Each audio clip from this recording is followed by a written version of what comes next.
Welcome.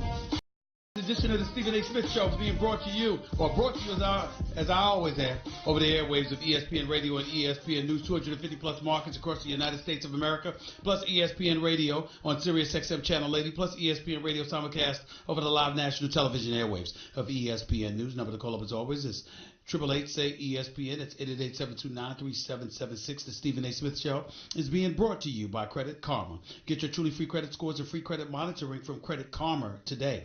That's Credit Karma, K-A-R-M-A.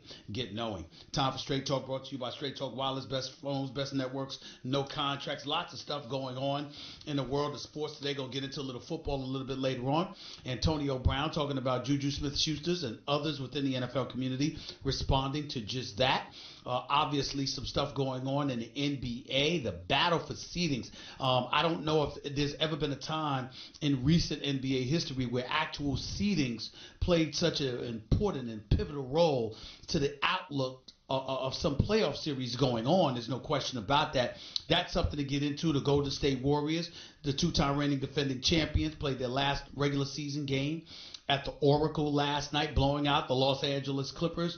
That's neither here nor there. The Clippers are in the playoffs. We'll see what they do.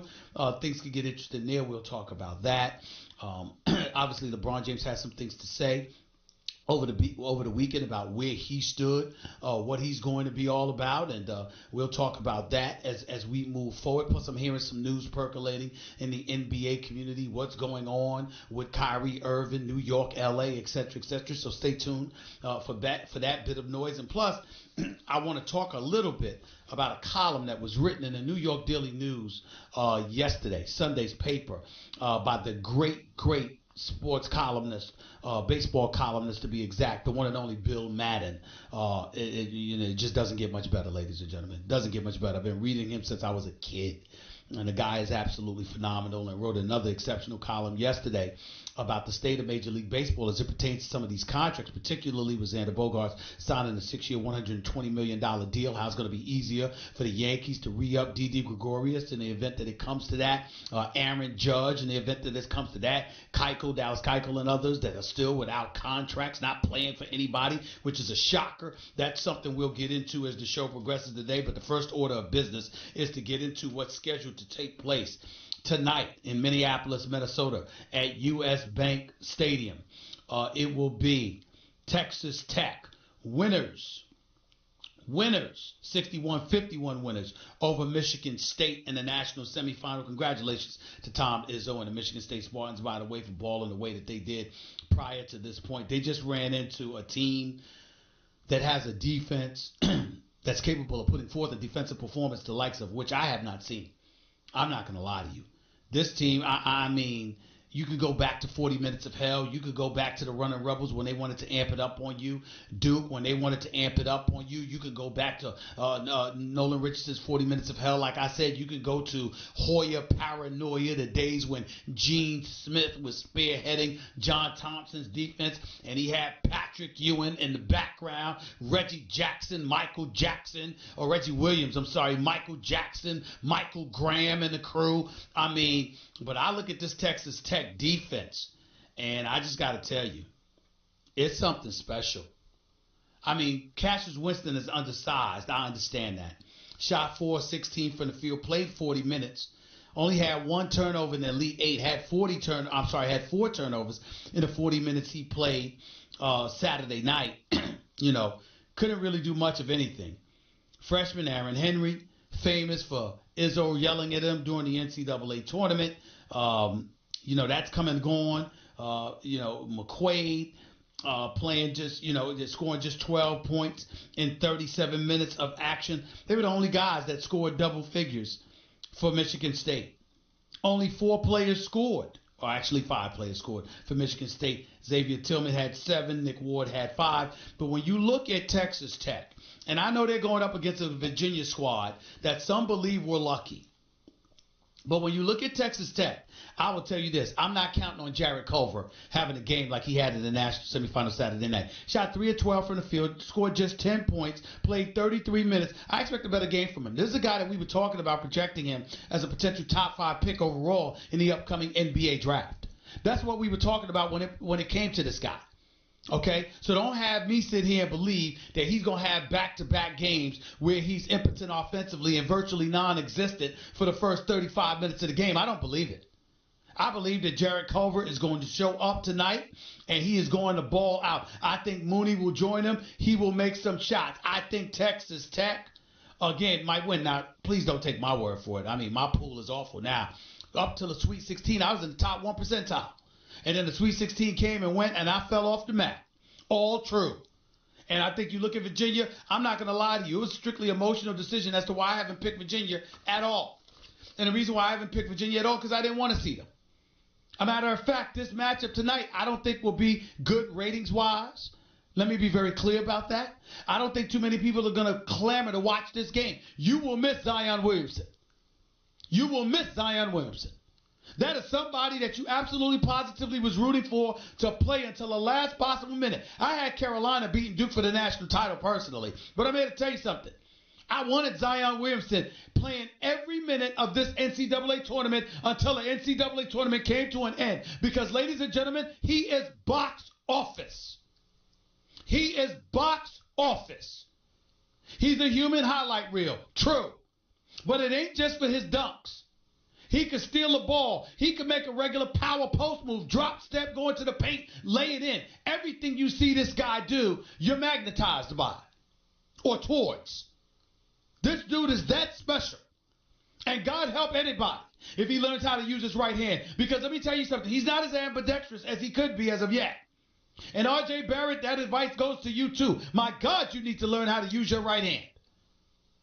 Don't be somebody like Clyde Drexler who only used his right and then he used his left, even though he's a Hall of Famer. Don't be somebody like Jalen Rose who is primarily a southpaw lefty. We live in a different age, a different time, with the advancement of analytics, technology, and everything in between. And you can't be a one-armed bandit and do but so much, with the exception of a Zion Williamson who is 280-plus pounds. So when you're 280, here's what happens. People tend to move the hell out of your way because they know a Mack truck is coming at them. Now, that was in college. In a pros where you're going up against grown men. Most of them will move out the way. Some of them may not. And as a result, it might behoove you to add a little versatility to your arsenal. And to learn to use your right hand. Learn to go right. Learn to finish right. Learn to finish with your right hand as opposed to going left and finish with your left all the time. But Zion Williams is big time. Zion Williamson is big time. And ain't nobody like that left in this tournament. But Culver can ball. And I think Texas Tech should have an edge. Let me get to Virginia and Auburn for a second, because it's important that I bring that up. You could say Virginia lucked up 63-62 winners over Auburn. But there's a couple of things to take into consideration, ladies and gentlemen. You could say that they lucked up because there was a double dribble that was missed. It should have been called. And Kyle Guy got fouled on a three-point shot. That was a foolish play by Samir Dowdy. You can say all of that. Let me say a couple of things to you. Number one, you were up 4 with 17 seconds left. You were up 4 with 17 seconds left. So it's important to point that out. That is number one. Number two, you Samir Dowdy. How in God's name are you going to sit up there and say you didn't think you touched the guy? When Kyle Guy launched this three from the left corner, you see Samir Dowdy make contact. Why? First of all, you jumped into him, and you did touch him when you jumped into him. Secondly, you gave him no place to land. You have to give a shooter a landing spot. You can't low bridge him. You can't come under him like that. They're going to call that foul. That was the right call by the official. That was the right call. I hated the fact that the call was made and that it decided a trip to the national championship game. I hated that. I'm sick for Bruce Pearl, who did an outstanding job at Auburn this year. I'm sick for Bruce Pearl. But the reality is that call had to be made. That was definitely a foul. There is no question about it. There was a double dribble before that, but that was definitely a foul. And here's why Virginia won the game as opposed to Auburn losing it.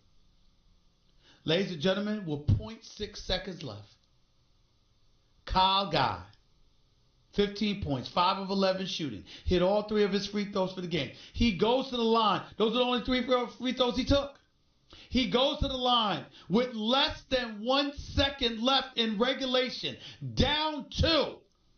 And ladies and gentlemen, made all 3 free throws. And when I say he made all 3, I mean he made all 3. I'm not talking about clanking and bouncing in. It touched nothing but the bottom of the net. All 3 shots. He went up there, as God rest his wonderful soul, the great Stuart Scott used to always say, cool as the other side of the pillow. Walked up to the free throw line with less than 1 second left and drained all 3 free throws with ease. With ease. Ladies and gentlemen, that's winning basketball. Kyle Guy deserves our respect for that. That's winning basketball right there. Okay? That's winning basketball. There is no denying that most NBA players in that situation would miss. They miss at least 1, probably some 2, some all 3. Kyle Guy stepped up to the free throw line like it was nobody's business. Like he was Stephen A. B. eating a bag of cheese curls. And he said, let me just give me the ball. And finished the job. So as a result, we've got Virginia going up against Texas Tech, which has the potential to be one of the ugliest national championship games we have ever seen. Ladies and gentlemen, do you understand that there are some people that are predicting both teams will score less than 50 points? Do you realize that? There are people predicting that both teams will score less than 50 apiece. You have any idea what kind of awful basketball, how far back in archaic times this has the potential to take us? This has the potential to take us back to Dean Smith and his 4 corners, when there was no shot clock, where you could spend all day, every day passing the ball and not shooting. This has the potential to be that. I'm prayerful that it won't be. But it does have that potential. I'm not looking forward to tonight's national championship game at all. There's nothing about the national championship game tonight that thrills me. I'm hoping that Culver shows out. I'm hoping that Guy shows out. I'm hoping that both teams score over 80. I'm hoping to see a shootout. I'm hoping to see both teams running and gunning. Here's the problem. These are 2 of the greatest defensive teams in all of college basketball. Their specialty is shutting you down. Their specialty is shutting you down. So I look at it from that perspective and I say, damn it. Oh, wow. That's the way it goes. 888-SAY-ESPN. That's 888-729-3776. You're listening live to Stephen A. ESPN Radio, ESPN News. On a baseball matter, just for a distraction for a moment before I get to a little NBA talk, Bill Madden's column yesterday was highlighting the low attendance numbers with the Marlins and Derek Jeter. There's a simple reason for that. Derek Jeter ain't a Marlin. Derek Jeter's a Yankee. South Beach and that Miami area don't give a damn about Derek Jeter. All they cared about was that he was right down the road in Tampa. So they were getting some money from him, although it wasn't in state income tax, because they don't have that in Florida. They don't give a damn about Derek Jeter. We would. New York Yankee fans, die-hard New York Yankee fans, we would. Miami don't care. There's a lot of distractions in South Beach, y'all. You ain't got to go down to watch the Marlins. The other thing that Bill Madden pointed to that I found incredibly intriguing, I must confess, he was talking about Bogaerts for the Red Sox and how he agreed to a 6-year, $120 million deal. He was speaking about the money. He didn't mention this, but I'm just bringing up some contracts. That ain't Bryce Harper, Manny Machado, or Mike Trout. I'm bringing up other guys. And you notice that everybody's clamoring for the money right now, and people don't want to go towards free agency. And you're wondering why that is.